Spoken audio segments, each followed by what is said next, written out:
Another day, another update. Pupunta nga pala kami ngayon sa Tanaytay dahil may bodega sale. So, pag bodega sale, expected mo na yun na mura. Kaso, nung dumating kami, nakita ko yung isang pares ng sapatos, katumbas na ng 3 kilo ng baboy. Diba, akala ko ba bodega sale? Tapos, mura.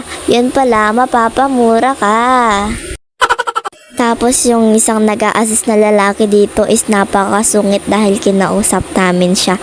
Dahil tinatarayan ba naman kami na para bang daig niya pa yung babae tumaray, di ba?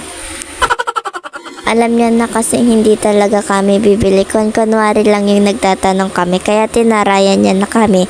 Wala kasi sa itsura namin yung bibili tapos yung itsura kasi namin mukha lang kaming stature kaya naman hindi siya nagtiwala.